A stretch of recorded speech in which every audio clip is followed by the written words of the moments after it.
सध्या पंतप्रधान नरेंद्र मोदी नौशेरामध्ये बोलतात. आपण थेट जाऊयात. के शेर ब्रिगेडियर मोहम्मद उस्मान को, नायक जदुनाथ सिंह जी को, जिन्होंने देश की रक्षा के लिए अपना सर्वोच्च बलिदान दिया, मैं प्रणाम करता हूं लेफ्टिनेंट आर राणे को, जिन्होंने भारतीय सेना की जीत का रास्ता प्रशस्त किया था। ऐसे कितने ही वीरों ने नौशेरा की इस धरती पर गर्व की गाथाएं लिखी, अपने रक्त से लिखी हैं, अपने पराक्रम से लिखी हैं, अपने पुरुषार्थ से लिखी हैं, देश के लिए जीने मरने के संकल्पों से लिखी है।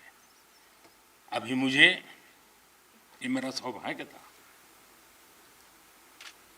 कि दिवाली के इस पवित्र त्योहार पर मुझे आज दो ऐसे महापुरुषों के आशीर्वाद प्राप्त करने का सौभाग्य मिला। मेरे जीवन में एक प्रकार से अनमोल विरासत है। मुझे आशीर्वाद मिले श्री बलदेव सिंह और श्री बसंत सिंह जी। ये दोनों महापुरुष बाल्यकाल में मां भारती की रक्षा के लिए फौज के साथ कंधे से कंधा मिलाकर के साधनों के अभाव के बीच भी, और जब मैं आज सुन रहा था उनको, वही जज्बा था, वही मिजाज था, और वर्णन ऐसे कर रहे थे जैसे आज ही अभी से लड़ाई का मैदान से आए हैं, ऐसा वर्णन कर रहे थे।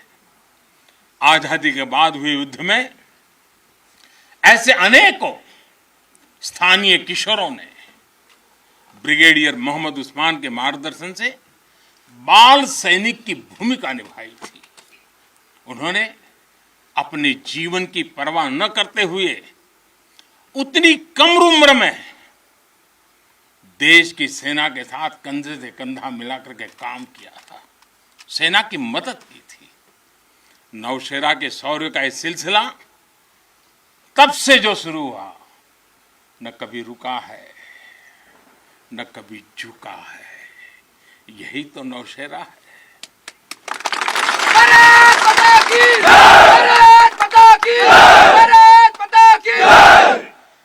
सर्जिकल स्ट्राइक में यहां की ब्रिगेड ने जो भूमिका निभाई, वो हर देशवासी को गौरव से भर देता है।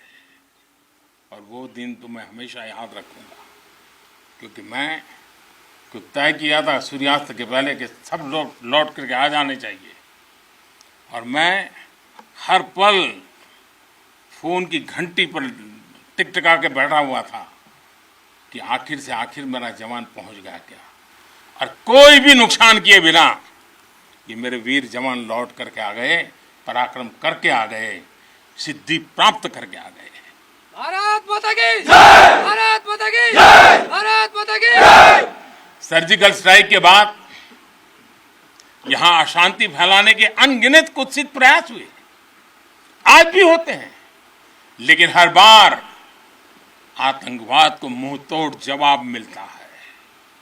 असत्य और अन्याय के खिलाफ इस धरती में एक स्वाभाविक प्रेरणा है, माना जाता है,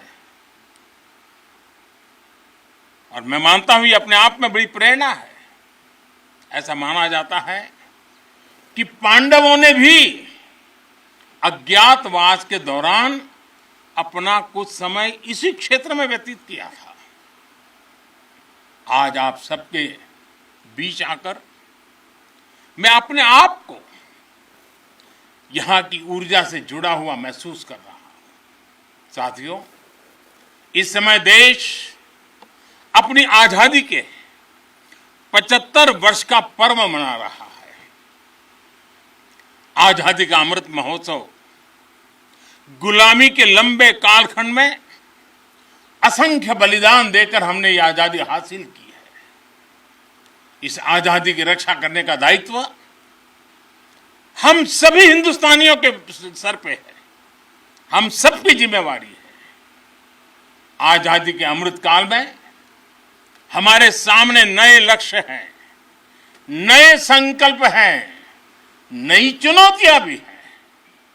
ऐसे महत्वपूर्ण कालखंड में आज का भारत अपनी शक्तियों को लेकर भी सजग है और अपने संसाधनों को लेकर भी। दुर्भाग्य से पहले हमारे देश में सेना से जुड़े संसाधनों के लिए ये मान लिया गया था कि हमें जो कुछ भी मिलेगा विदेशों से ही मिलेगा।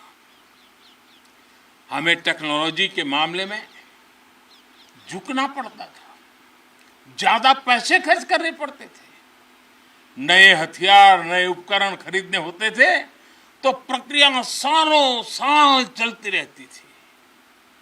यानी एक अफसर फाइल शुरू करें, वो रिटायर हो जाए, तब तक भी चीज नहीं पहुंचती थी। ऐसा ही कालखंड था। नतीजा ये कि जरूरत के समय हथियार फिर आपाधापी में खरीदे जाते थे। यहां तक कि स्पेयर पार्ट्स के लिए भी हम दूसरे देशों पर निर्भर रहते थे। साथियों, डिफेंस सेक्टर में आत्मनिर्भरता का संकल्प उन पुरानी स्थितियों को बदलने का एक सशक्त मार्ग है। देश के रक्षा खर्च के लिए जो बजट होता है, अब उसका करीब 65% देश के भीतर ही खरीदी पर खर्च हो रहा है। हमारे देश ये सब कर सकता है, करके दिखाया है। एक अभूतपूर्व कदम उठाते हुए अब भारत ने यह भी तय किया है कि 200 से ज्यादा साजो सामान और उपकरण अब देश के भीतर ही खरीदे जाएंगे। आत्मनिर्भर भारत का यही तो संकल्प है। अगले कुछ महीनों में इसमें और सामान जुड़ने वाले हैं।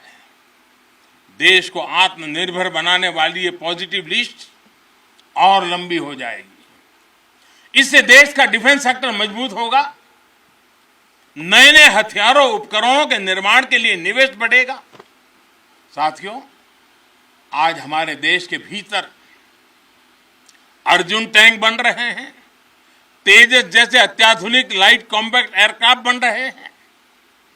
अभी विजयादशमी के दिन 7 नई डिफेंस कंपनियों को भी राष्ट्र को समर्पित किया गया है।